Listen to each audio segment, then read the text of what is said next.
नमस्कार दोस्तों, आज के इस वीडियो में हम डिस्कस करने वाले हैं फिजिक्स के 3 इयर्स के क्वेश्चंस पेपर को। ठीक है, जो कि काफ़ी इंपॉर्टेंट है। बेसिकली ये जो क्वेश्चंस पेपर दिख रहा है आपको, ये नीट 2022 का क्वेश्चंस पेपर है। तो सबसे पहले हम इस क्वेश्चंस पेपर को कवर करेंगे, ठीक है, जिसके सेक्शन ए और सेक्शन बी के दोनों पार्ट को हम अच्छे से देखेंगे, जिसमें 50 क्वेश्चन होंगे। ओके, अगेन फिर हम नीट 2021 के क्वेश्चंस पेपर को कवर करेंगे, ठीक है, उसके भी सेक्शन ए और सेक्शन बी वाले पार्ट को हम कवर करेंगे। उसके बाद फिर लास्टली हम नीट 2023 के क्वेश्चंस पेपर को देखेंगे काफ़ी अच्छे से कंसेप्चुअल वे में। और ये जो आपको पेज दिख रहा है, इसके पेज पे ही मैंने आपको आंसर फॉर्मूला बेस्ड जो भी क्वेश्चन था उसके फॉर्मूले लिख दिए हैं, ताकि आप वहाँ से रिवाइज कर सको। ठीक है, तो जितना ज़्यादा पॉसिबल हो रहा है उतना ज़्यादा मैं वीडियो आपके लिए बना रहा हूँ, और काफ़ी सपोर्ट है आपका भी और मेरा भी काफ़ी सपोर्ट है आपके लिए। ठीक है, जितने भी मतलब कि अगर आपको कुछ प्रॉब्लम्स होती हैं, कुछ दिक्कतें आएंगी, तो आप कमेंट में बता सकते हैं, और किस टॉपिक पे आपको वीडियो चाहिए उसके लिए आप मुझे कमेंट कर सकते हैं। ठीक है, तो फिर स्टार्ट करते हैं अपने इस क्वेश्चन से और सेक्शन ए। ठीक है, अब यहाँ पे सेक्शन ए के क्वेश्चन को हम देखेंगे यहाँ पे, जो कि क्वेश्चन क्या कहा जा रहा है। फर्स्ट क्वेश्चन है, two resistors of resistance 100 ohm and 200 ohm are connected in parallel, जो कि दोनों कनेक्टेड है एक पैरेलली वे में। ठीक है, यहाँ पे हमने फिगर भी बना रखा है। In an electrical circuit the ratio of an thermal energy developed in 100 ohm to the 200 ohm in given times. ठीक है, अब यहाँ पे जो क्वेश्चन कहा गया उसके अकॉर्डिंग हमें सबसे पहले सर्किट वाला जो भी क्वेश्चन होगा उसके हमें सबसे पहले फॉर्मूले बनाना है। फॉर्मूले के अकॉर्डिंग अब यहाँ पे जो फिगर बनेगा वो फिगर बनेगा कैसे। ठीक है, तो सबसे पहले इसने कहा कि 100 ओम और 200 ओम का यहाँ पे हमने जोड़ लिया, तो ऐड कर लिया। ऐड करने के बाद फिर यहाँ पे क्या कहा गया, thermal energy develop in the 100 ohm and 200 ओम। ठीक है, वही टाइप का फिर से वहाँ पे रिपीट हो गया। अब इलेक्ट्रिकल सर्किट के थ्रू ये ऐड हो चुका है। अब यहाँ पे एक फॉर्मूला लगेगा P का, P बराबर B² अपन R का एक फॉर्मूला लगता है। जैसे P1 आपको यहाँ पे दिया गया, P1 is equal to V2 upon R, तो R का वैल्यू तो आपको यहाँ पे 100 दिया गया, और P2 अगर हम निकाले तो V² अपन 200, मतलब कि यहाँ पे R का वैल्यू, R2 का वैल्यू यहाँ पे क्या दिया गया, 200 दिया गया।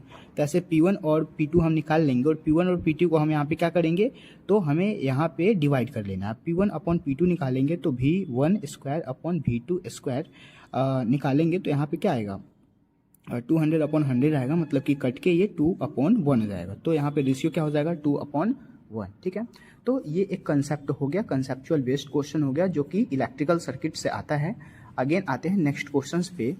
अ cell of mass m is at rest initial and it expanded into 3 fragments having mass in the ratio 2:2:1 if the fragment having equal mass fly off along multiply perpendicular directions with speed v and speed of the third lighter fragment is. ठीक है, अब यहाँ पे एक formula लगता है P1 का, P1 is equal to √P1² plus P2²।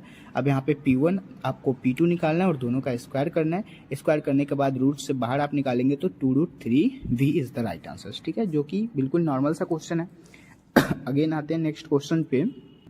Next question से यहाँ पे क्या कहा गया, 2 ऑब्जेक्ट्स ऑफ मास 10 kg। अब यहाँ पे ना 2 ऑब्जेक्ट दिए गए जिसके मास 10 kg है और 20 kg है। ठीक है, रिस्पेक्टिवली। अब यहाँ पे रिस्पेक्टिवली दे दिएगा, are connected to the 2 end of the rigid rod of length 10 metre with the negligible mass. ठीक है, एंड फिर कहा गया the distance of the centre of mass of a system from the 10 kg of the mass. अब यहाँ पे ना आपको सेंटर ऑफ मास निकालने का एक फॉर्मूला होता है m1 x1 plus m2 x2 बटा m1 प्लस m2, जिसमें m1 का वैल्यू यहाँ 10 kg दे दिया गया मास, और एक और दे दिया गया है m2 जो कि 20 kg। ठीक है, और यहाँ पे x1 जो दिया गया है वो 0।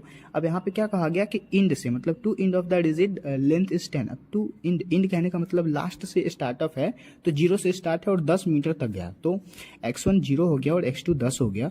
अब यहाँ पे हम फॉर्मूले के बेस पे लगाएंगे तो यहाँ पे राइट आंसर हमारा क्या आने वाला है, 20/3 आने वाला है, क्योंकि m1 का वैल्यू हम यहाँ पे 10 रख लेंगे। ठीक है, और यहाँ पे x2 का वैल्यू यहाँ पे क्या रख लेंगे, 0 रख लेंगे। 0 से गुना तो 0 आ गया, प्लस m2 का वैल्यू यहाँ पे क्या दिया गया है, 20 दिया गया है, यहाँ पे 20 हो जाएगा, और 20 को फिर हम मल्टीप्लाई कर लेंगे x2 से, मतलब 10 से, तो यहाँ पे कितने आ जाएंगे, 200 आ जाएंगे, और बट्टा में m1 प्लस m2 मतलब कि 10/20 कर लेंगे तो 30 आ जाएगा। ठीक है, तो उसी प्रकार यहाँ पे 20/3 is the right answer. Right, आगे आते हैं फिर नेक्स्ट क्वेश्चन पे।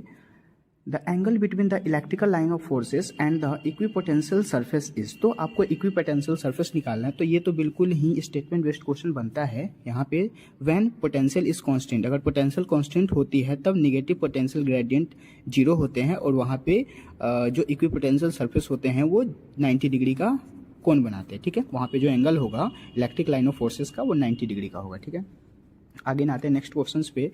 In a Young's double slit experiment, a student observed 8 rings in a certain segment of the screen when the monochromatic light of 600 nanometer wavelength is used, and if the wavelength is right। अब इस type का question काफी ज्यादा बार पूछा जाता है। अब यहाँ पे ना जैसे कि आपको यहाँ पे क्या दिया गया है, एक फ्रिंग्स का मतलब कि ये तो यंग्स डबल स्लाइट एक्सपेरिमेंट आपको लगाने हैं, लेकिन जो 8 फ्रिंग्स दिया गया है वो N1 है। N1 का वैल्यू 8 आ गया एंड लेमडा 1 का वैल्यू दिया गया, लेमडा 2 का वैल्यू वेवलेंथ आपको दिया गया, आपको N2 निकालना है। तो N2 के लिए एक फॉर्मूला, मतलब कि यहाँ पे आपको कौन से फॉर्मूलेस लगाने हैं in the experiment, young double slight experiment के लिए जो आपको यहाँ पे फॉर्मूला लगाना है वो N1 N2 is equal to lambda 2 upon lambda 1, मतलब कि उल्टा हो जाता है, ठीक है।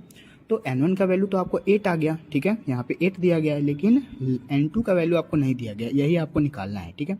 सो N2 इज इक्वल टू, अब N2 निकालने के लिए हम इस फॉर्मूले को अरेंज करेंगे तो इस टाइप का आपका फॉर्मूला बनेगा, N2 is equal to N1 lambda 2 upon lambda 1। अब यहाँ पे जब आप फॉर्मूलास को डालेंगे तो आपका राइट आंसर 12 आएगा, ठीक है। This is the right answer. Again आते हैं फिर नेक्स्ट क्वेश्चन पे।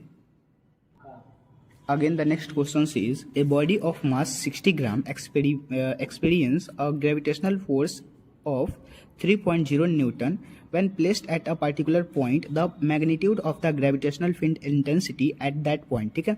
अब यहाँ पे जैसे कि m का वैल्यू आपको 60 ग्राम दिया गया है, m कहने का मतलब मास 60 ग्राम है, ठीक है, और f कहने का मतलब है कि यहाँ पे ग्रेविटेशनल फोर्स जो है वो 3 न्यूटन दिया हुआ है। अब हमें यहाँ पे जो आंसर, अब देखिए जैसे कि ऑप्शन जो होंगे उस ऑप्शन के अकॉर्डिंग आपको यूनिट को चेंज करना पड़ेगा। जैसे कि ऑप्शन है केजी के इंटरनली, तो हमें केजी में चेंज करना पड़ेगा, तो 0.06 केजी, ठीक है। आईजी का एक फॉर्मूला होता है, मतलब कि अगर आपको ग्रेविटेशनल फील्ड इंटेंसिटी आपको पॉइंट वो निकालनी है, उसके मैग्नीट्यूड निकालना है, तो आईजी का फॉर्मूला होता है F अपॉन M, जिसमें F की वैल्यू दी गई है, M की वैल्यू दी गई है। इसको जब हम फाइंड करेंगे तो 15 न्यूटन पर kg is the right answer, ठीक है, जो कि नॉर्मल सा क्वेश्चन था।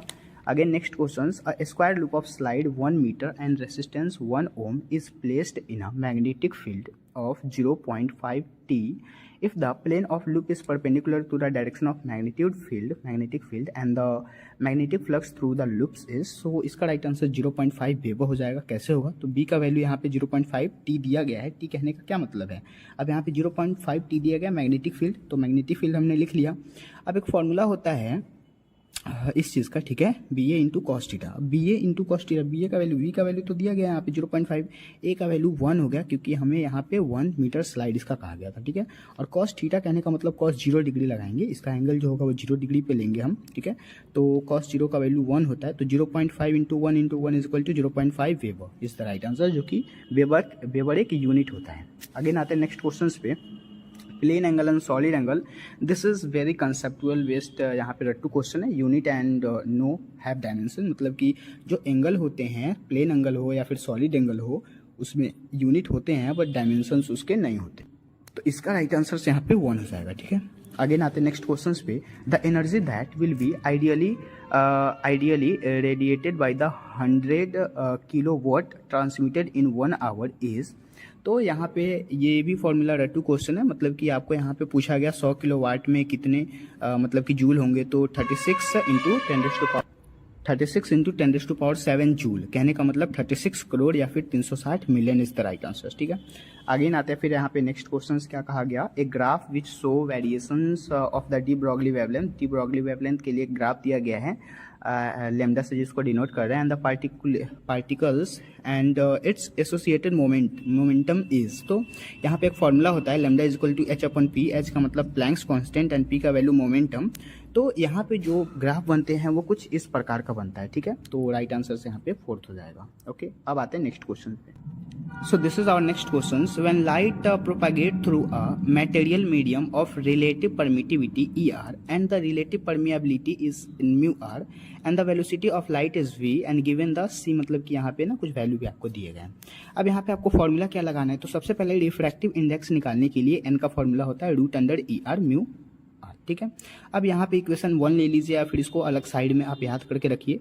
एक और फॉर्मूला होता है n का, जो कि n equal to c upon v होता है, जिसमें c जो है, c आपको तो दिया नहीं गया तो c को हम c रहने देंगे। n का वैल्यू हमें पता है कि हाँ ये रूट अंडर ये करके होता है, ठीक है। अब यहाँ पे v का हमको निकालना है, क्योंकि हमें क्या कहा गया, हमें निकालना है यहाँ पे v, velocity of the light निकालना है। तो वेलोसिटी ऑफ द लाइट क्या फॉर्मूला होता है, c अपॉन n, n का वैल्यू यहाँ पे refractive index, so c upon root under c बटा रूट अंडर e एंड इतना। तो the right answer is this, ठीक है, जो कि बिल्कुल ही थोड़ी सी दिमाग लगानी थी। अगेन फिर नेक्स्ट क्वेश्चन, ये सारे के सारे जो भी कंसेप्ट बताए जा रहे हैं सबके सब रिपीट होते हैं हर साल। आप नीट 2021 के क्वेश्चन नहीं देखे हैं या फिर 30 के क्वेश्चन अगर आप नहीं दिखाए तो आप इस चैनल के प्लेलिस्ट में जाके सारे वीडियोस को देख सकते हैं। बहुत ही अच्छे से कंसेप्ट में कराया गया है। उसी प्रकार बायोलॉजी के भी हैं और केमिस्ट्री के भी क्वेश्चन है, तो आप यहाँ जाके फटाफट से देख लीजिए और चैनल को प्लीज सब्सक्राइब कर लीजिए। आते हैं नेक्स्ट क्वेश्चन पे। Two hollow conducting sphere of R1 and R2, मतलब कि R1 जो है ग्रेटर देन R2 है, इक्वल चार्जेस पोटेंशियल। अब यहाँ पे बिल्कुल सरल सा क्वेश्चन है। सबसे पहला तो R2 जो होगा इसके इंटरनली कि होलो कंडक्टिंग स्पेयर कहा गया और पोटेंशियल मतलब इक्वल, तो इक्वल R2 होगा ग्रेटर देन R1 हो जाएगा, ठीक है। लार्ज पोटेंशियल तो mode 1 small space the chances in other next when two monochromatic light frequency V and the V by 2 are incident on the photo electric metal, their stopping potential comes Vs upon 2 and Vs respectively. The three short frequency of this metal is, तो right answers यहाँ पे जितने भी है वो सबके सब wrong है एंड ये जो है ये मोमेंटम अब हट चुका है, ठीक है। तो आते हैं नेक्स्ट क्वेश्चन पे। अगेन यहाँ पे नेक्स्ट क्वेश्चन है बिल्कुल है, थोड़ी सी आप दिमाग लगानी थी। क्या क्वेश्चन है, display time graph of two moving particles make angles of 30 degree and 45 degree, okay, 30 degree 45 degree दे दिया। With the axis on the figure and the ratio of the respective velocity। अब वेलोसिटी का formula क्या होता है, length upon time, तो length upon time मतलब mass upon, ठीक है। मास अगर हम दें तो मास का मतलब जैसे कि अब इससे रिलेटेड हमें नहीं बन रहा है, ठीक है। तो हम यहाँ पे इस चीज को लिखते हैं, जैसे कि एक हमारा क्यून का वैल्यू 3 दिया गया है, एंगल 2 दिए गए हैं 30 डिग्री 45 डिग्री, ठीक है। तो हम यहाँ पे tan 30 डिग्री का फॉर्मूला लगा के निकाल लेंगे, tan 45 डिग्री का फॉर्मूला लगा के निकाल लेंगे। जो वैल्यू आएंगे उसको हम v1 अपॉन v2 लेंगे, ठीक है। v1 अपॉन v2 का मतलब है 1 अपॉन रूट 3 ऊपर हो जाएगा और बटन में 1 नीचे आ जाएगा। जब हम इसको फाइंड करेंगे तो 1 अपॉन रूट 3 आएगा आंसर में, मतलब 1 रेशियो रूट अंडर 3, ठीक है। अगेन आते फिर नेक्स्ट क्वेश्चन पे। This is also important question. The ratio of the distance travelled by free falling body in the first second then fourth second, ठीक है। अब यहाँ पे आपको जो रेशियो दिए गए हैं इसके अकॉर्डिंग आपको फॉर्मूला लगा के आंसर, यहाँ पे मेन फॉर्मूला क्या होगा, एस एन हमें निकालना है। एस एन का फॉर्मूला होता है हाफ ए इंटू 2 माइनस 1। अब यहाँ पे ए का वैल्यू हमें यहाँ पे 1 2 3 एंड 4 दिए गए हैं, जिसको रख के आना है बेसिकली। जब हम इसका निकालेंगे, जैसे कि फर्स्ट अगर हम निकालते हैं फर्स्ट रख के तो g/2 आता है, ठीक है। g/2 हमने कर लिया। उसके बाद अगर हम 2 रख के निकालेंगे, यहाँ पे 2 रख के निकालते हैं, 2 रख के निकालेंगे तो 3/2 g आ जाए, मतलब कि आएगा 3/2 g आ जाए। उसके बाद 5 का निकालते हैं तो यहाँ पे 5/2 g आ, तो अपॉन 2 मतलब 1/2 g कॉमन आ रहा है ना, लेकिन 1 हो गया, यहाँ 3 हो गया, यहाँ 5 हो गया, यहाँ 7 आएगा। तो right answer is 1 3 5 and 7 the right answer, ठीक है। अगर यहाँ पे फिर से 5 रहता तो यहाँ पे 9 एक और ऐड हो जाते हैं, okay. So this is the right answers. Again आते हैं नेक्स्ट क्वेश्चन पे। Again, the next question is, a concave lens has radii of curvatures 20 centimeter each. If the refractive index of the material of the lens is 0.5 and the power of the lens, अब इसको हम बनाएंगे कैसे। Firstly R1 का value हमें दिया है, R1 का वैल्यू 20 सेंटीमीटर है, रेडियस ऑफ द कर्वेचर जो है वो R1 हो गया, जो 20 सेंटीमीटर मीटर में कन्वर्ट कर लेंगे तो 0.2 मीटर हो जाएगा, ठीक है। उस प्रकार R2 का वैल्यू हमें यहाँ पे क्या दिया गया है, R2 वैल्यू हम खुद से लेंगे, क्योंकि रेडियाई जो होते हैं वो प्लस लेकर के माइनस तक होते हैं, इसलिए 0.2 metre is the plus and R2 का value 0.2 in the minus. Again फिर यहाँ पे m मतलब रिफ्रैक्टिव इंडेक्स जो है म्यू, उसका दिया 1.5। अब हमें निकाल के आते हैं फॉर्मूला का जो कि 1/f का होता है, तो म्यू माइनस 1 इंटू 1/f के लिए हम क्या लेंगे 1 minus mu minus 1 into 1/r1 minus 1/r2, ठीक है। बेसिकली म्यू माइनस 1 के लिए 1.5 माइनस 1 लगा सकते हैं, ठीक है, क्योंकि यहाँ 1.5 म्यू का वैल्यू है एंड 1 जो कि फॉर्मूला है। अगेन 1/r1, अब 1/r1 का वैल्यू 0 एंड माइनस 1/r2। अब इस फॉर्मूले को हम रख लिया, फिर हमने निकाल लिया यहाँ आंसर, ठीक है। उसके बाद क्या वैल्यू रखेंगे, p इक्वल टू 1/f, तो p इज इक्वल टू 1 कहने का मतलब 0.5 अपॉन f कहने का मतलब है 1 माइनस 5 माइनस यहाँ पे 1 हो गया, तो क्या आएगा यहाँ पे आंसर 0.5 आएगा, ठीक है। तो बेसिकली जब हम p का वैल्यू निकाले तो 0.5 इज राइट आंसर, जो कि 0.5 हो जाएगा, ठीक है। अगेन आते हैं नेक्स्ट क्वेश्चन पे। Copper wire of length 10 metre and radius 10 के power minus 2 upon root under pi दिया गया है, ठीक है। Electrical resistance 10 ohm. अब इस क्वेश्चन के हमें फॉर्मूला क्या लगाना है, तो सबसे पहले ये एक जो है कंसेप्ट बेस्ड और फॉर्मूला बेस्ड क्वेश्चन है, इसका डायरेक्ट आंसर होता है 10⁵ a अपॉन m², ठीक है। सो यहाँ पे कोई फॉर्मूला लगाने की नीड नहीं है। आगे आते नेक्स्ट क्वेश्चन जो कि बहुत ही आसान क्वेश्चन है। लिस्ट 1 एंड लिस्ट 2 को मैचिंग करने से कि am रेडियाई वेव जो होता है वो 10 के पावर 2 मीटर होते हैं। उसके बाद माइक्रोवेव जो होते हैं वो कितने होते हैं, 10 के पावर -2 मीटर का होता है। इंफ्रारेड रेडिएशन जो होता है, इंफ्रारेड रेडिएशन उसका 10 के -4 मीटर का है। और एक्सरे जो होते हैं वो 10 के पावर -10 मीटर का होता है। तो ये से क्वेश्चन कंसेप्ट है वो आप यहाँ पे भी याद रख सकते हैं, क्योंकि हमेशा रिपीट होने वाला चीज है और हमेशा पूछा जाता है, ठीक है। So the right answer is 3, 2, 4 and 1। 3, 2, 4 and 1 is the right answer. Again आते हैं फिर नेक्स्ट क्वेश्चन पे। The peak voltage of the AC source is equal to, तो यहाँ पे पीक वोल्टेज आपको बताना है एसी सोर्स के लिए वो किस बोले, √2 times of the RMS value of AC source is the right answer, ठीक है। अगेन आते हैं फिर नेक्स्ट क्वेश्चन पे। An electric lift with a maximum load of 2000 kg lift plus passenger is moving up with a constant speed of 1.5 meter per second, and the frictional force opposing motion is 3000 Newton. The minimum power delivered by the motor and the, तो यहाँ पे आपको पूरा नहीं पढ़ना। सबसे पहले देखना है कि क्या चीज दिया गया है। तो फर्स्टली यहाँ पे आपको m का वैल्यू दिया गया, मैक्सिमम लोड है वो 2000 kg दिया गया जो कि हमने लिख लिया। उसके बाद वोल्ट आपको दिया 1.5 मीटर पर सेकंड जो कि हमने लिख लिया।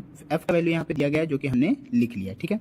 अब हमें यहाँ पे निकालना क्या है, तो निकालना है मोटर ऑफ लिफ्ट इस वोल्ट कितना लोड डिलीवर करेगा, मिनिमम पावर निकालना है, ठीक है। तो इसको निकालने के लिए सबसे पहले हम टी का फॉर्मूला लगाएंगे। टी का फॉर्मूला होता है टेम्परेचर का वाट, मतलब कि वाट प्लस फोर्स, ठीक है। अब टी इज इक्वल टू मतलब कि यहाँ पे जो दिया गया उस फॉर्मूला एक एनजी होता है प्लस एफ हो गया। अब यहाँ पे टी के लिए हम लगाएंगे एम का वैल्यू इतना और जी का वैल्यू 10 हो गया और एफ का वैल्यू 1000। अब जब हम इसको कैलकुलेट करेंगे तो 23000 न्यूटन आएगा। अब फिर एक और फॉर्मूला आता है p is equal to t का, जो पी बराबर टीवी, टी का वैल्यू यहाँ पे दे दिया गया, वी का वैल्यू और जिसको हमने पुट करके 34500 इज द राइट आंसर, ठीक है। Again, the next question: if the initial tensions on stages storing and dull, then the ratio of the initial and final speed of transverse wave along the string. तो यहाँ पे right answer 1 ratio √2 आएगा। कैसे आएगा, तो formula v is equal to √. Hello everyone, आज के इस वीडियो में हम डिस्कस करने वाले हैं नीट 2023 के क्वेश्चंस पेपर को, जिसके इंटरनली हम टोटल फिजिक्स के क्वेश्चंस को करेंगे। मतलब जैसा कि आपको यहाँ पे दिख रहा है, ये नीट का रियल क्वेश्चंस पेपर है जिसका एग्जाम 7 मई को हुआ था और इस बार 5 मई को एग्जाम होने वाला है, ठीक है। सो इस वीडियोस के इंटरनली हम टोटल फिजिक्स के सेक्शन ए और सेक्शन बी के पार्ट को कवर करेंगे, जो कि काफ़ी मोस्ट इंपॉर्टेंट यहाँ पे क्वेश्चंस दिया गया है। जैसे कि जितने भी क्वेश्चंस है उसके हमने की पॉइंट लिख रखे हैं, ठीक है। और इन सारे की पॉइंट के माध्यम से हम सारे क्वेश्चंस को अच्छे से सॉल्व करेंगे, उसके कंसेप्ट को सीखेंगे, ठीक है। तो स्टार्ट करते हैं हम अपने फर्स्ट क्वेश्चंस को।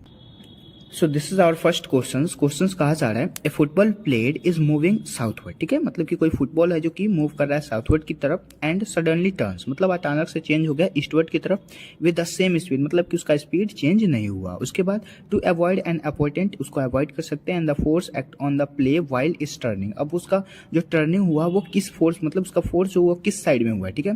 तो आपको पता है कि अगर मतलब कि कोई भी फुटबॉल है और वो साउथवर्ड से ईस्टवर्ड की तरफ जा रहा है, ठीक है, तो ईस्टवर्ड की तरफ जाएगा तो उसका जो मतलब कि फोर्स होगा वो जस्ट इसके बगल का, मतलब कि आप समझ सकते हैं कि ईस्टवर्ड से लेकर के नॉर्थवर्ड की तरफ होगा, ठीक है। या फिर इसको हम नॉर्थ से ईस्ट भी बोल सकते हैं। तो the right answer is along the north to east, okay.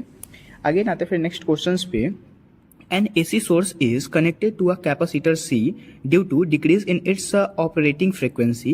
तो इसका राइट आंसर से यहाँ पे डिस्प्लेसमेंट करंट वहाँ पे क्या होगा, डिक्रीज हो जाएगा, जिसका फॉर्मूला आपको यहाँ पे दिया गया है। मतलब कि XC का फॉर्मूला यहाँ पे 1/4 2πfc है, ठीक है। तो ये चेंज हो जाएगा यहाँ पे, ठीक है। अगेन फिर आते हैं नेक्स्ट क्वेश्चन पे। नेक्स्ट क्वेश्चन यहाँ पे क्या कहा जा रहा है, the half life of a radio active substance is 20 minute, ठीक है। In how much the activity of substance drop 1/6 of its initial value. आपको इनिशियल वैल्यू इसकी बतानी है, ठीक है। तो फर्स्टली आपको यहाँ पे R/R0 का वैल्यू दिया गया है 1/2 T/2, ठीक है। मतलब कि इस पावर इसका T/2 है। उसके बाद फिर हम अगर R0 का वैल्यू रखेंगे तो 20 दिया गया है, जिसको हमने यहाँ पे पुट कर लिया, ठीक है। अब उसके बाद फिर हम जब इसको निकालेंगे, जैसे कि इसका ड्रॉप वैल्यू लिखेंगे, जैसे R/R0, तो इसका ड्रॉप दिया गया 1/16, तो 1/16 लिख लिया। उसके बाद is equal to 1/2 into T, मतलब कि जो भी इसका फॉर्मूला क्या है। उसके बाद फिर हमने इसको जैसे ही चेंज किया तो इसका राइट आंसर से यहाँ पे क्या आने वाला है, 80 मिनट आने वाला है, जो कि कैलकुलेशन है, आप कर सकते हैं। आगे आते फिर नेक्स्ट क्वेश्चंस पे। अब नेक्स्ट क्वेश्चंस आपको यहाँ पे दिख रहा होगा, the net magnetic flux through any close surface is, ठीक है। मतलब कि नेट मैग्नेटिक फ्लक्स बताना है किसी भी क्लोज सरफेस का, तो 0 होता है, ठीक है। ये एकदम रट्टू क्वेश्चन है जो कि सिंपल सा था। अगेन आपको ये क्वेश्चन, इस टाइप के क्वेश्चन ना काफ़ी ज़्यादा आते हैं, काफ़ी अच्छा क्वेश्चन है कैपेसिटेंस का, ठीक है, मतलब कि the equivalent capacitance of system so in the following circuit, ठीक है। अब यहाँ पे सर्किट आपको बताना है, जैसे कि अब आपको करना क्या होता है, सबसे पहली बात जैसे कि 3 ये तो अलग है और इसका सर्किट अलग है, तो इन दोनों को हम जोड़ लेंगे, तो इन दोनों को जोड़ेंगे तो कितना होगा, 3 and 3 6 हो जाएगा, एंड 3 मतलब 9 मतलब कि 6 and 6/3 करेंगे तो कितना आएगा, 6/3 करेंगे तो 2 आएगा, ठीक है। डायरेक्टली आप बना सकते हैं, यहाँ पे एक फॉर्मूला भी होता है सी ए मतलब कि कैपेसिटेंस ए लॉन्ग बी का, तो 3 × 6 कर लेंगे, मतलब कि यहाँ से जैसे कि 6 दोनों को जोड़ लिए तो 6 हो गया और ये 3, तो 3 × 6 एंड 3 + 6 कर लेंगे, तो 6 3 = 18, 18/9 = 2/1, मतलब कि 2 magnetic flux is the right answer, ठीक है। म्यू अगेन आते हैं नेक्स्ट क्वेश्चन पे। Again, this is our next questions. The ratio of frequency of fundamental harmonic produced by open pipe to that closed pipe having the same length, मतलब कि length same है लेकिन open and close pipe में बटा हुआ है, okay. अब इसको हम बनाएंगे कैसे, तो आपको यहाँ पे कैलकुलेशन दिख रहा होगा, जैसे कि एन का वैल्यू का फॉर्मूला होता है V/12, ठीक है। अब यहाँ पे हम जब N1 मतलब कि एनडेस निकालेंगे तो V/4L निकल जाएगा, ठीक है। कैसे निकलेगा, क्योंकि आपको यहाँ पे रेशियो वगैरह नहीं दिया गया है, ठीक है। तो इसको फाइंड करने के लिए हमें यहाँ पे एक फॉर्मूला लगाना होगा जो कि N = वॉल्यूम/2L का होता है, 2 लीटर, ठीक है। अब यहाँ पे N1 का वैल्यू जब हम निकालेंगे तो 1/2H आएगा, ठीक है। उसके बाद N1/N निकालेंगे तो T/2, मतलब कि N और एनडेस का रेशियो निकालेंगे, इसका N का और एनडेस का रेशियो निकालेंगे, इन दोनों का जब रेशियो निकालेंगे तो दोनों का रेशियो यहाँ पे 2:1 होने वाला है, ठीक है। तो यहाँ पे राइट आंसर क्या हो जाएगा, 1 हो जाएगा। अगेन आते हैं फिर नेक्स्ट क्वेश्चंस पे। ये क्वेश्चंस काफ़ी ज़्यादा कंसेप्चुअल है, ठीक है, उतना ज़्यादा मतलब हार्ड नहीं है, okay. Again, in hydrogen spectrum the shortest wavelength in the Balmer series is lambda, the shortest wavelength in the Brackett series is, तो आपको मतलब ब्रैकेट सीरीज का आपको शॉर्टेस्ट बताना है, जैसे कि यहाँ पे बाल्मर सीरीज, जैसे कि shortest wavelength of Balmer series तो लैम्डा हो गया, तो आपको shortest wavelength of Brackett series का बताना है। तो इसको निकालने के लिए सबसे पहले जो दिया गया है उसको हम लिख लेंगे यहाँ पे, ठीक है। तो दिया क्या क्या गया है, तो बेसिकली सबसे पहले N1 का वैल्यू दिया गया है 2, जो कि यहाँ पे आप देख सकते हैं। अगेन एक फॉर्मूला होता है लेमडा का 4 रेसिस्टेंस, ठीक है। अब इसको निकालने के लिए हम यहाँ पे देख सकते हैं, अगेन इसको हम पुट कर रहे हैं, मतलब सबसे पहले हमने लेमडा का वैल्यू निकाला, उसके बाद फिर हम क्या करेंगे, N = 4 डैश एंड N2, मतलब कि लेमडा = 16/4, तो 16/4 को जब हम कैलकुलेट कटिंग करेंगे तो यहाँ पे 4 lambda is the right answer, ठीक है। सो अगेन फिर आते हैं नेक्स्ट क्वेश्चन पे। नेक्स्ट क्वेश्चन फिर यहाँ पे क्या कहा जा रहा है, A 12-volt 60-watt lamp is connected in the semiconductor of a step-down transformer and whose primary is connected to AC means of 22 volt, मतलब कि 220 volt, assuming the transformer is ideal and what is the current of primary feeding, ठीक है। अब यहाँ पे primary feeding के लिए आपको बताना है करंट, तो करंट निकालने के लिए फर्स्टली हम यहाँ पे देख सकते हैं कि आपको जो दिया गया है उस चीज़ को हम यहाँ पे कनेक्ट करके और फिर the right answer is 0.27 angstrom, जो कि सिंपल सा क्वेश्चन है।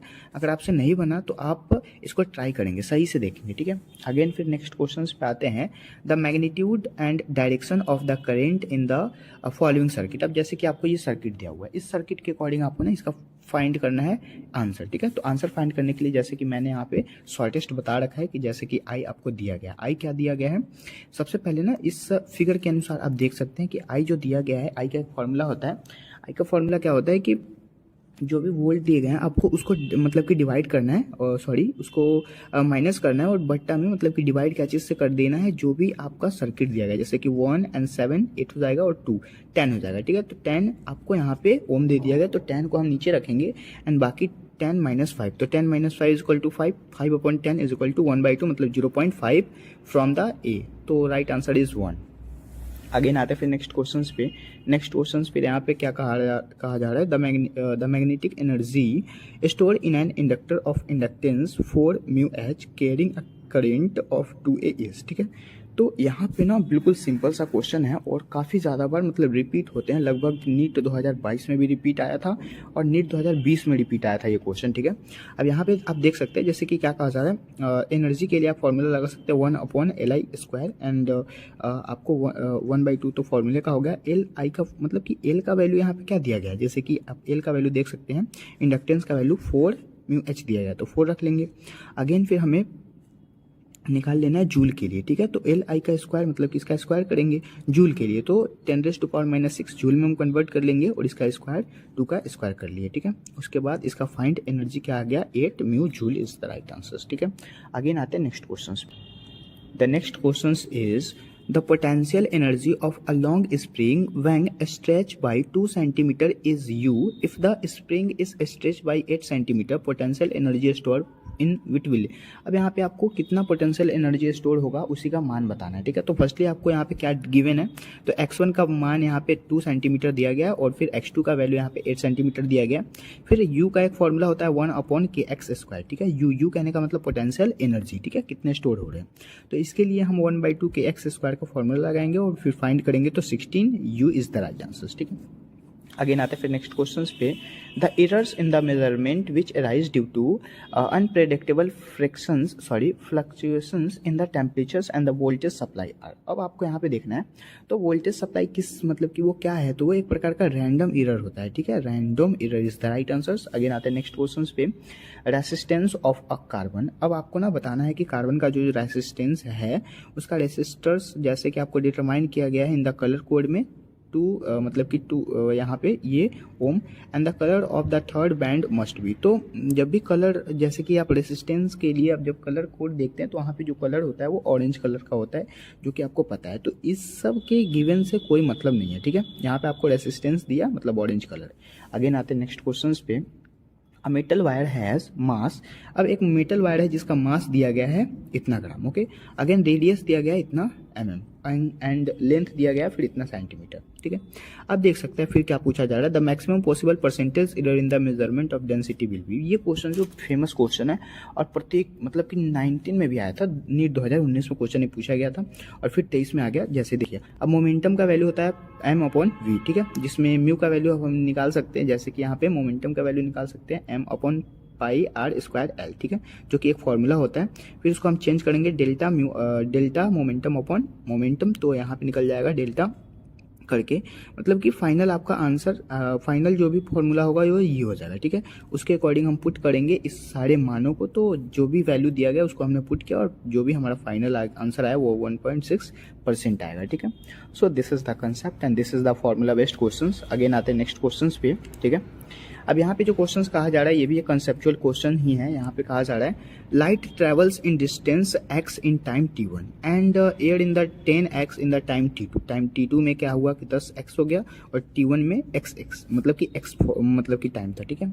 Again in another denser medium what is the critical angle for this medium. अब देख सकते हैं आप यहाँ पे ऑप्शंस के अकॉर्डिंग लगा सकते हैं हम, जैसे कि speed of light of air जो होते हैं v1 का फॉर्मूला x/t1 होता है, ठीक है।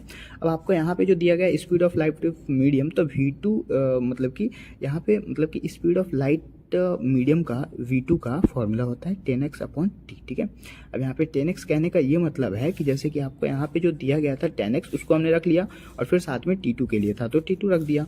अगेन फिर आप यहाँ पे आगे देख सकते हैं जैसे कि sin थीटा c का वैल्यू निकालेंगे तो v2/v1 आएगा एंड फिर यहाँ पे जो भी हम फाइंड करेंगे उसके according the right answer is last वाला sin inverse 10 t1/t2 is the right answer, ठीक है।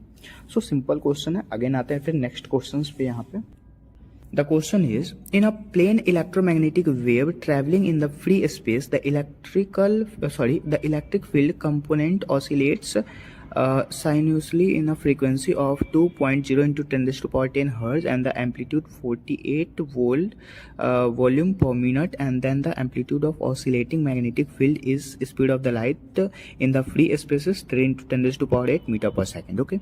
अब यहाँ पे फॉर्मूला क्या लगेगा, तो सबसे पहले आप देख सकते हैं C का फॉर्मूला होता है E/B0, ठीक है, E0/B0 एंड B0 के लिए जब हम इसको फाइंड करेंगे तो E0/C हो जाएगा जो कि कैलकुलेशंस के अकॉर्डिंग। अब यहाँ पे B0 का फॉर्मूला हमें निकालना है, मतलब कि हमें यहाँ पे ऑसिलेटिंग मैग्नेटिक फील्ड को निकालना है, फाइंड करना है, ठीक है। तो फर्स्टली हम यहाँ पे क्या करेंगे, जो भी हमारा E0 दिया है और जो भी हमारा B0 दिया गया है उसको हम फाइंड कर लेंगे। तो राइट आंसर से यहाँ पे हमारा 2 हो जाएगा, ठीक है। अब जैसे देख सकते हैं कैलकुलेशन। अगेन आते हैं फिर नेक्स्ट क्वेश्चन पे। अब ये नेक्स्ट क्वेश्चन क्या कहा जा रहा है, the ratio of radius of the gyrations of a solid sphere, ठीक है, of mass m and the radius r about the on axis and the radius of gyration is hollow the sphere of the same mass and the radius. इतनी सारी बातों को आपको ध्यान नहीं देना, आपको सिंपल सा देखना है कि रेडियस ऑफ गाइरेशन का फॉर्मूला क्या होता है, तो √i/m, जो कि आपको याद करना पड़ेगा, इसका कोई उपाय नहीं है दूसरा, ठीक है। अब तुक्का नहीं लगा सकते। अगेन आप देख सकते हैं कि i/m के लिए हमने कितना कैलकुलेशंस किया, और कैलकुलेशंस करने के बाद जो हमारा राइट आंसर आया है वो 3.01 इंटू 10⁻⁴ आया है, ठीक है। तो राइट आंसर से यहाँ पे क्या होने वाला है, 3:5 होने वाला है, क्योंकि आप देख सकते हैं यहाँ पे। अब इसको निकालेंगे, जैसे कि आप देख सकते हैं, जैसे कि यहाँ पे जो फॉर्मूला हो, इस फॉर्मूला को हमने कट कर दिया, और कट करने के बाद जो हमारा राइट आंसर फाइनल आंसर आया वो √3/5 आया। तो 3/5 के लिए हम √3 ऊपर में निकाल लेंगे और √5 को नीचे में निकाल लेंगे, या फिर दोनों को हमने अलग कर लिया। तो राइट आंसर हमारा यहाँ पे 3 और 5 का आएगा, ठीक है। अगेन आता है फिर नेक्स्ट क्वेश्चंस के लिए। अब नेक्स्ट क्वेश्चंस क्या है, the amount of energy acquired to form a soap bubble. अब soap bubble formula based question जो कि नीट 2022 में भी आया था, नीट 2021 में भी आया था, नीट 2020 में भी आया था। सोप बबल से एक फॉर्मूला बेस्ड क्वेश्चन आता है प्रत्येक ईयर, ठीक है। अब देखिए इस क्वेश्चन को आपको बहुत अच्छे से ध्यान देना है। Soap bubble of radius 2 centimetre form a soap solutions is nearly. अब यहाँ पे आपको वैल्यू दिया गया है। अब जैसे देख सकते हैं E = 2t √4πr², ये एक फॉर्मूला हो गया, और इस फॉर्मूले पे हमने पुट कर लिया। अब जैसे कि हमें मान क्या दिया है, तो रेडियस दिया गया है, रेडियस के लिए r का स्क्वायर, तो r की जगह पे हम इस चीज को 2 को फाइंड करेंगे। जैसे कि यहाँ पे 2t जो दिया है, तो 2 तो आपका वैल्यू फॉर्मूले का है, उसके बाद t का वैल्यू हमें यहाँ पे 0.03, जो कि आपको क्वेश्चंस के इंटरनली गिवन है, जैसे कि आप यहाँ पे देख सकते हैं, ठीक है। उसके बाद फिर क्या हुआ कि 4π, तो 4π का वैल्यू हमने रख लिया, और r² का वैल्यू यहाँ पे 2 सेंटीमीटर था, तो 2 का हमने स्क्वायर कर लिया, और इसके बाद जैसे ही हमने फाइंड किया तो हमारा राइट आंसर 3.01 इंटू 10⁻⁴ जूल आ गया, ओके। अगेन फिर आते हैं नेक्स्ट क्वेश्चंस। कभी भी सोप बबल का जो मतलब क्वेश्चंस होता है और उसका आंसर जो आता है वो जूल में ही आता है, ठीक है। तो आपको ना जूल वाले भी यूनिट फाइंड करने हैं। अगेन आते हैं, in a series LCR circuit the inductance L is 10 mH and the capacitance C is 1 microfarad and the resistance R is 100 ohm. The frequency of at resonance, तो resonance के लिए एक formula क्या होता है, रिजोनेंस के लिए L का फॉर्मूला, जैसे कि आपको रिजोनेंस का फॉर्मूला होता है XL = XC, मतलब कि WL = 1/WC। अब यहाँ से हम F फाइंड करेंगे। F फाइंड कहने का मतलब है कि frequency of the resonance find करेंगे तो 1/WC आएगा, ठीक है। ये सारे मान जो है वो आपको क्वेश्चन के अंदर गिवन है, ठीक है। तो हम इस पे मतलब कि इस फॉर्मूला पे इन सारे वैल्यूज को पुट करेंगे। पुट करने के बाद हमारा right answer 1.59 kilo hertz joule हो जाएगा, ठीक है। So the right answer is KHW is the right answer. Again आता है फिर नेक्स्ट क्वेश्चन पे।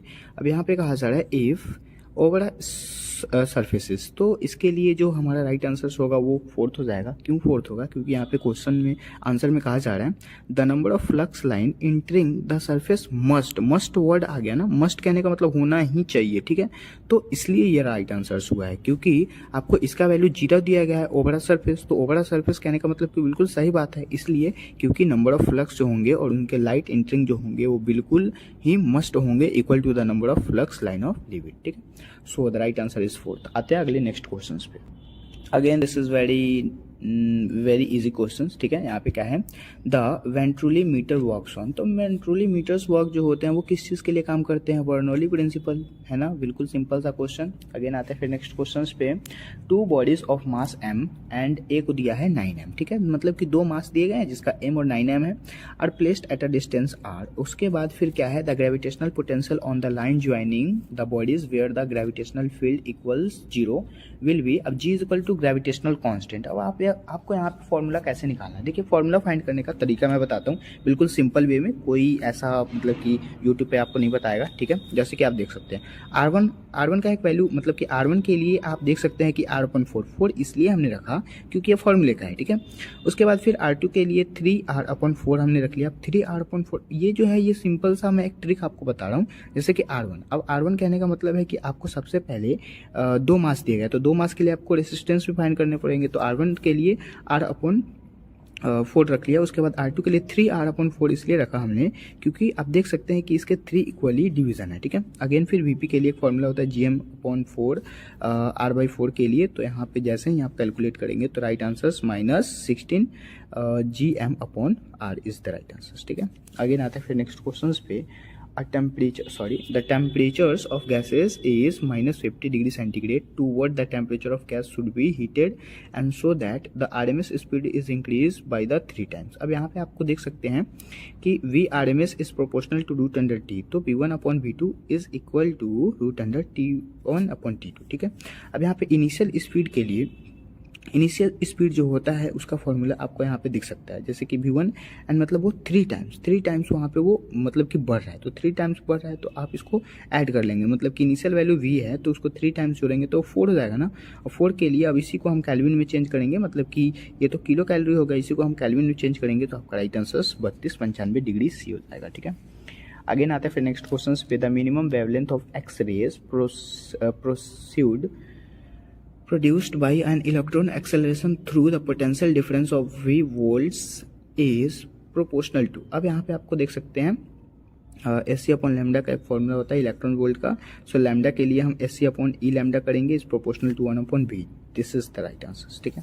अगेन आता है फिर नेक्स्ट क्वेश्चन पे, जो कि ये भी सिंपल क्वेश्चन है। यहाँ पे क्या कहा गया, a vehicle travels half of the distance with speed this and the remaining distance with the speed this average speed. अब एवरेज स्पीड फाइंड करने के लिए आप यहाँ पे जैसे देख सकते हैं, जैसे कि फर्स्टली जो दिया गया था वो V का दिया गया था, ठीक है। उसके बाद फिर आपको 2V का दिया गया था। अब हमने दोनों को सेम इक्वली ले लिया किस चीज़ के लिए, तो V एवरेज का एक फॉर्मूला होता है। V एवरेज स्पीड निकालने का फॉर्मूला होता है 2V1 प्लस V2, ठीक है।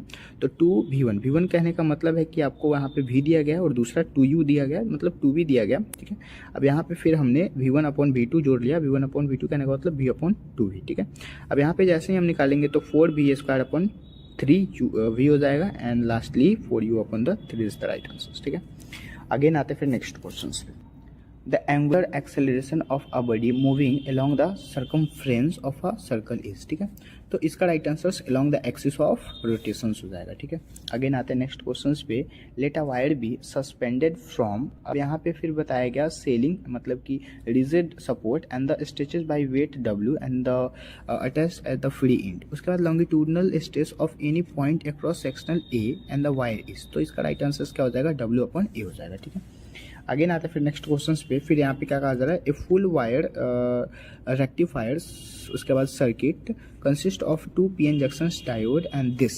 उसके बाद यहाँ पे आपको फाइंड करने के लिए सबसे पहले आपको PN जंक्शन डायोड का बताया गया। तो PN जंक्शन डायोड कैपेसिटर्स के लिए उपयोग किया जाता है, ठीक है। अब यहाँ पे आउटपुट बताया गया तो आउटपुट कैपेसिटर्स ही आएगा ना। अगेन आते हैं नेक्स्ट क्वेश्चन पे। यहाँ पे फिर नेक्स्ट क्वेश्चन क्या कहा जा रहा है, an electrical dipole is placed at a angle is 30 degree, ठीक है। यहाँ पे एंगल दे दिया गया जो कि 30 डिग्री हो गया। उसके बाद फिर क्या बताया गया, an electric field of intensity 2 × 10⁵ newton पर कूलम, जो कि E दिया गया है। अगेन फिर है the experiences of torque is equal to 4 newton metre, मतलब कि टॉर्क का वैल्यू 4 न्यूटन पर मीटर मतलब मीटर है। अगेन कैलकुलेट हमें क्या करना है, magnitude of charge on the dipole and dipole length is 2 centimetre, ठीक है। तो यहाँ पे I का वैल्यू जो कि 2 सेंटीमीटर दिया गया है, इसी को हमें फाइंड करना है। तो टॉर्क का एक फॉर्मूला होता है PE sin थीटा, ठीक है, जिसको हम P को हमें फाइंड करना है। तो P के लिए हो जाएगा टॉर्क/I sin थीटा, ठीक है। अब यहाँ पे जब हम इसको फाइंड करेंगे तो टॉर्क का वैल्यू रखेंगे और फिर इन सब का वैल्यू रखेंगे, और वैल्यू रखने के बाद हमारा जो आंसर आने वाला है वो 2μ मतलब कि MC आने वाला है, ठीक है। Again the next question is a Carnot engine has an efficiency of 50% when its source is at a temperature 327 degree centigrade. इसको हम केल्विन में चेंज करेंगे। उसके बाद in the temperature in the sink is, ठीक है। तो आप यहाँ पे नीचे कैलकुलेशंस देख सकते हैं कि किस प्रकार कैलकुलेशन किया गया, और कैलकुलेशन करने के बाद आपका राइट आंसर जो आता है वो आपका 300 केल्विन आता है, ठीक है, मतलब 300 K आता है, ठीक है। अब इस K को हम फिर से C में चेंज करेंगे। तो C में चेंज करने के लिए क्या करना होता है, 327 मतलब कि 327 में से 300 को घटा लेंगे जो दिया गया, फिर से हमारा 27 इज द राइट आंसर, ठीक है। आते हैं नेक्स्ट क्वेश्चन पे। The next question is statement based question. यहाँ पे यंग मॉड्यूलर स्लाइट एक्सपेरिमेंट के रिगार्डिंग आपको स्टेटमेंट दिया गया है। जैसे स्टेटमेंट फर्स्ट कहा जा रहा है, if screen is move away from the plane of slight angular separation in the fringes remains constant. ठीक है, तो इसका राइट आंसर यहाँ पे क्या हो जाएगा, मतलब कि स्टेटमेंट फर्स्ट जो है वो करेक्ट है। सेकेंड स्टेटमेंट है, if the monochromatic source is replace by another monochromatic source of large wavelength and the angular separation of fringes decreases. Decrease नहीं हो सकता भाई, दिस इज रॉन्ग स्टेटमेंट। ठीक है, the right answer is first is true, second is false. आगे आता है फिर नेक्स्ट क्वेश्चन पे। नेक्स्ट क्वेश्चन यहाँ पे बिल्कुल सिंपल सा है। क्या कहा गया, the work friction of caesium, caesium का फ्रिक्शन, पोटेशियम का फ्रिक्शन, सोडियम का फ्रिक्शन, आपको यहाँ पे तीनों दिया गया है। ठीक है, उसके बाद फिर क्या कह रहा है, if incident electromagnetic radiation has incident energy of 2.20 electron volt and which of these photosensitive surface में emit photo electrons। ठीक है, आपको ना एनर्जी ऑफ फोटोन जो कि 2.20 इलेक्ट्रॉन वोल्ट दिया गया। अब इससे जो कम होगा ना वही फोटोसेंसिटिव सरफेस होगा। तो 2.20 से कम कौन सा है, 2.02 से कम तो हमें यहाँ पे क्या दिख रहा है, सीजियम का ही दिख रहा है 2.14। ठीक है, तो caesium is the right answer, only caesium. अब यहाँ पे आप इसका कैलकुलेशंस देख सकते हैं कि किस प्रकार से हुआ है। We know that electron emits मतलब कि इलेक्ट्रॉन जो होते हैं वो इमिट करते हैं, इसीलिए यहाँ पे क्या होगा, एच न्यू जो होंगे वो greater than the delta we. Again आते हैं नेक्स्ट क्वेश्चन पे। नेक्स्ट क्वेश्चन यहाँ पे बिल्कुल सिंपल सा है। क्या कहा जा रहा है, given below the two statement, दो स्टेटमेंट है, कौन करेक्ट है कौन इनकरेक्ट है आपको बताना है। ठीक है, तो स्टेटमेंट फर्स्ट कह रहा है, photovoltaic device can convert optical radiations into electricity. तो बिल्कुल सही बात है ना भाई, यहाँ पे जो फोटोवोल्टेइक डिवाइस जो होंगे वो तो कन्वर्ट होंगे ही ऑप्टिकल रेडिएशन, बिल्कुल सही बात है। दूसरा है statement second, Zener diode is design to operate under reserve bias and the breakdown regions, बिल्कुल सही जवाब, मतलब कि the right answer is both first and second are correct. आगे आते हैं नेक्स्ट क्वेश्चंस पे।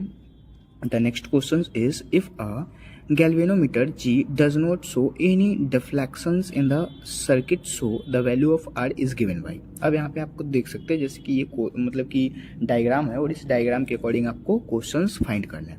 तो जैसे कि आप देख सकते हैं कि हमने किस प्रकार से इस क्वेश्चंस को कैलकुलेट किया है, किस प्रकार से इसको सॉल्व किया है। जैसे कि यहाँ पे आपको दे दिया गया, मतलब कि 400 ओम दे दिया गया, मतलब किस चीज़ के लिए 400 ओम जो दिया, फर्स्ट रेसिस्टेंस दिया गया। ठीक है, तो इसको जब हम फाइंड करेंगे तो यहाँ पे आपका राइट आंसर क्या आने वाला है, मतलब राइट आंसर 100 ओम आ जाने वाला है। ठीक है, जो कि आर का वैल्यू हमें फाइंड करना है। आर बाई फाइंड करने के लिए VR/R निकालेंगे। VR/R के लिए 2/R इज इक्वल टू 1/15 जो कि आपको यहाँ पे दिया गया है। ठीक है, अगेन फिर जब हम फाइंड करेंगे आर का वैल्यू तो 100 ओम जो कि दुगना हो जाएगा, 50 में हम 2 से गुना कर लेंगे। ठीक है, राइट आंसर इज 2। अगेन फिर आते हैं नेक्स्ट क्वेश्चन पे। A bullet is fired from a gun at a speed of 280 meter per second in the direction is 30 degree above the horizontal and the maximum height obtained from the bullet। जी का value दिया गया है, sine theta का value दिया गया है। ठीक है, तो साइन थीटा का वैल्यू 0.5 दिया गया तो हम 0.5 यहाँ पे रख लेंगे। साइन 30 डिग्री 0.5 का जब स्क्वायर करेंगे तो 0.5 का स्क्वायर करते हैं तो कितना आएगा, 2.5 आ जाएगा। ठीक है, तो उसके बाद फिर हमको एच मैक्सिमम निकालना है। यहाँ पे कहा गया ना मैक्सिमम हाइट, तो एच मैक्सिमम निकालेंगे तो U² sine square theta upon 2G formula रखेंगे और इसके अकॉर्डिंग हम जो भी मतलब कि वैल्यू दिएगा उसको पुट करेंगे। पुट करने के बाद हमारा 1000 metre is the right answer. ठीक है, अगेन आते हैं फिर नेक्स्ट क्वेश्चन पे। So this is our next section B, physics के सेक्शन बी के क्वेश्चंस अब यहाँ से करेंगे हम। यहाँ से ना 15 क्वेश्चंस और करने हैं, हमने 35 क्वेश्चंस को डिस्कस कर लिया है। सो यहाँ का जो क्वेश्चंस है वो कह रहा है, a satellite is orbiting just above the surface of a earth with period t if d is density of the earth is g in the universal constant, है ना, and the gravitations of quantities 3 pi gd is represent। ठीक है, अब यहाँ पे ना इसके मतलब के थ्रू आपको आंसर्स निकालना, मतलब लास्ट में आपका ये वाला वैल्यू आना चाहिए।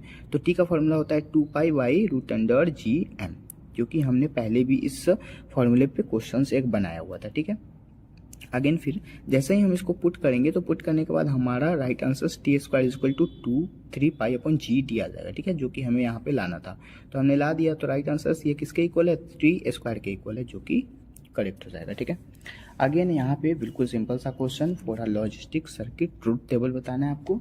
जैसे कि आपको यहाँ पे दिया गया है एक फिगर, अब इस फिगर में आपको बताना है जैसे कि ए जो है अब यहाँ पे ना ये ए डैश हो जाता है, जैसे कि यहाँ पे आपको जो भी दिया गया है लॉजिस्टिक सर्किट दिया गया तो उसके लिए ये बंद हो चुका है, तो यहाँ पे ए डैश हो जाएगा, ये ए डैश बन जाएगा और यहाँ पे भी 20 बन जाएगा क्योंकि यहाँ पे भी ये बंद है।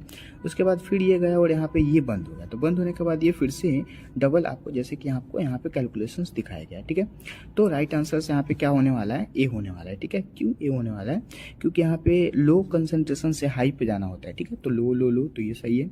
उसके बाद लो से हाई, हाई से हाई जा सकते हैं, हाई से लो, लो से हाई, ठीक है। उसके बाद हाई हाई हाई, ये भी बिल्कुल सही है। लेकिन यहाँ पे ये गलत क्यों हुआ, सबसे पहले लो है, लो है, लो से हाई हो सकता है लेकिन हाई से लो नहीं हो सकता, जैसे हाई से ये लो हो गया इसलिए गलत हो गया। उसके बाद यहाँ पे देख सकते हैं हाई से लो गलत हो गया। उसके बाद यहाँ पे आप देख सकते हैं जैसे कि हाई से लो गलत हो गया, लेकिन यहाँ पे आप नहीं देख सकते कि हाई से लो हुआ हो कहीं भी। जैसे कि यहाँ पे क्या था, जैसे कि लो था तो हाई हुआ था, यहाँ पे हाई से लो से हाई फिर से हुआ ना, तो ये सही हो गया, ठीक है। मतलब कि आपको यहाँ पे फाइंड करना है। The right answer is this. Again आते हैं नेक्स्ट क्वेश्चन पे। The radius of innermost orbit of hydrogen atom is this metre, मतलब 5.3 × 10⁻11 metre. So what is the radius of third तक आपको बताना है। तो सबसे पहले R1 का वैल्यू हो जाएगा 5.3 × 10⁻11 मीटर, जो कि आपको यहाँ पे दिया गया है। अब दूसरा हम निकालेंगे n का वैल्यू 2 रख के, तो n का वैल्यू जब हम 2 रखेंगे तो R2 निकलेगा यहाँ से n² R1, जिसका वैल्यू ये आएगा। उसके बाद फिर n का वैल्यू 3 रखेंगे, जो कि थर्ड ऑर्बिट पे हमें क्वेश्चन में कहा जा रहा है। तो R3 का वैल्यू हमें यहाँ पे क्या आ जाएगा, 4.77 × 10⁻⁻, क्या आएगा, -6 metre is the right answer. So 4.77 angstrom, मतलब सॉरी 10 है ये, तो angstrom is the right answer, ठीक है। आगे आता है फिर नेक्स्ट क्वेश्चन पे। A wire carrying a current I along with the positive and x axis has length L, it is kept in the magnetic field, मतलब कि यहाँ पे जो भी आपका वैल्यू दिया गया उसके रिगार्डिंग आपको बताना है राइट आंसर, ठीक है। तो आप यहाँ पे नीचे देख सकते हैं कैलकुलेशंस इसकी कैसी की गई है, ठीक है। कैलकुलेशन जैसे ही हमने फाइंड किया तो हमारा राइट आंसर फोर्स का यहाँ पे आ गया 2, ठीक है। आगे आते हैं नेक्स्ट क्वेश्चन पे। अगेन फिर नेक्स्ट क्वेश्चन है the net impedance of circuit, and यहाँ पे आपको सर्किट दिया गया है, इसके अकॉर्डिंग आपको फाइंड करना है। सबसे पहले किस किस का मान दिया गया है, तो रेसिस्टेंस दिए गए हैं आपको, ठीक है। 2 रेसिस्टेंस दिया गया है, जैसे कि कैलकुलेशन आप देख सकते हैं यहाँ पे। हमने सबसे पहले एक्सएल निकाला जो कि 5 ओम आया, फिर दूसरा हमने एक्सी निकाला जो कि 10 ओम आया, और तीसरा हमने जेड निकाला जो कि आपको यहाँ पे फॉर्मूला बेस्ड दिख रहा है। अब हमने लास्टली आर निकाला। लास्टली आर निकालने के लिए हमें सबका स्क्वायर कर देना होता है, तो आर का वैल्यू हमें लास्ट में क्या आया, 5√5 आ गया, ठीक है। So the right answer is 2। Again आते हैं फिर नेक्स्ट क्वेश्चन पे। नेक्स्ट क्वेश्चन यहाँ पे है the 10 resistors each of resistance R and the connected in series to the battery of EMF is E and negligible internet resistance then those connection of parallel to same battery in the current decrease n time, ठीक है। तो यहाँ पे right answer 100 हो जाएगा, जो कि calculation आपको यहाँ पे दिया गया है। आप बहुत अच्छे से इसको पढ़ सकते हैं। पढ़ने के बाद आपको पूरा जो क्वेश्चन है वो बहुत अच्छे से समझ में आने वाला है। आगे आते हैं नेक्स्ट क्वेश्चन पे, जो कि बिल्कुल ही रट्टू क्वेश्चन है। आप इस फिगर को देख सकते हैं, फिगर देखने के बाद आपका राइट आंसर 3 आएगा। आगे आते हैं नेक्स्ट क्वेश्चन पे। ये जो क्वेश्चन है ना, ये थोड़ा सा कंसेप्ट बेस्ड है। जैसे कि आपको बता रहा है इन the figure so here is what is the equivalent focal length of the combinations of lenses, assume that all the layers of thin, मतलब n1 इज इक्वल टू 1.5, ठीक है। अब यहाँ पे आप देख सकते हैं जैसे फिगर, तो n1 का वैल्यू आपको यहाँ दिया गया है और यहाँ पे n2 का वैल्यू दिया गया है। तो r1 बराबर r2 is equal to 20 metre, मतलब कि r1 और r2 की वैल्यू दोनों की 20 सेंटीमीटर दी गई है, ठीक है। तो आप इसको ना फॉर्मूला बेस्ड है, बिल्कुल आप फॉर्मूला लगाएंगे, आपका राइट आंसर 2 हो जाएगा, ठीक है। अगेन आते हैं फिर नेक्स्ट क्वेश्चन पे।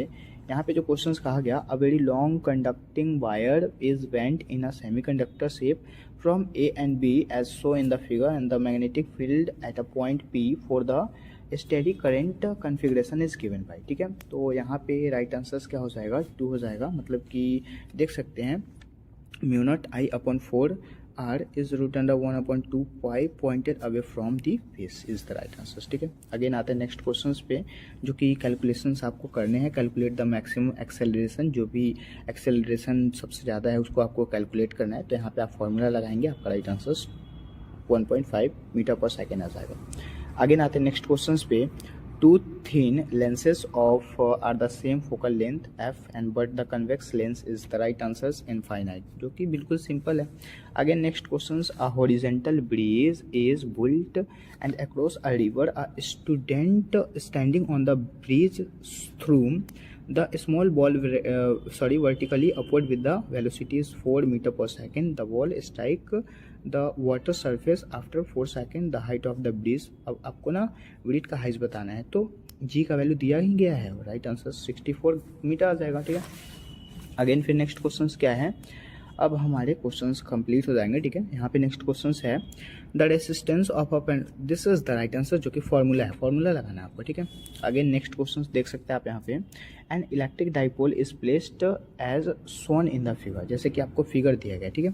अब इसके अकॉर्डिंग आपको क्या बताना है, तो इसके अकॉर्डिंग आपको यहाँ पे बताना है the electrical potential is this and the point p is due to the dipole and e naught permittivity of free space is 1/4 pi epsilon naught is equal to k. ठीक है. तो राइट आंसर यहाँ पे क्या आ जाएगा 3/8 PQ. आगे आते हैं नेक्स्ट क्वेश्चन पे, QK. अगेन नेक्स्ट और लास्ट क्वेश्चन है अ बुलेट ऑफ गन, मतलब कि वही गन और बुलेट वाली जो कहानियाँ पढ़े हैं आप लोगों ने, है ना. यहाँ पे क्या दिया गया है, व्हेन वेलोसिटी u दिया गया, when bullet is travel 24 centimetre and throw in the block along the length horizontally velocity of bullet is become u/3. ठीक है. अब हम टोटल क्या निकालेंगे यहाँ पे, लेंथ ऑफ द ब्लॉक. ठीक है. तो फर्स्टली यहाँ पे आपको दिख सकता है जैसे कि कैलकुलेशंस कैसे किया गया है. सबसे पहले एक फॉर्मूला लगाएंगे v² बराबर u² प्लस 2as का. ठीक है. तो इसके अकॉर्डिंग हमारा इक्वेशन आ जाएगा 2ax is equal to 8u²/g, जो कि इक्वेशन 1 हो जाएगा. ठीक है. उसके बाद फिर हम यहाँ पे दूसरा v के लिए इक्वेशन रखेंगे और यहाँ पे इक्वेशन हमारा इस टाइप का आएगा. ठीक है. फिर हम लास्टली क्या करेंगे कि दोनों का स्क्वायर कर लेंगे, मतलब कि दोनों को कैलकुलेट कर लेंगे x/x2 को, तो 8/9 आएगा और फिर फाइनली हमारा राइट आंसर 27 आ जाएगा सेंटीमीटर में. ठीक है. सो फाइनली हमने सारे क्वेश्चंस को काफ़ी अच्छे से कंसेप्चुअल बेस्ड में कर लिया है. जितने भी आपको ना की पॉइंट बताए जा रहे हैं उन सारे की पॉइंट को आप रिवीजन करके और एग्जाम के पहले रिवीजन करके जाएंगे. ठीक है. ये सारे के सारे जो भी की पॉइंट है वो आपको वहाँ पे गो थ्रू होंगे.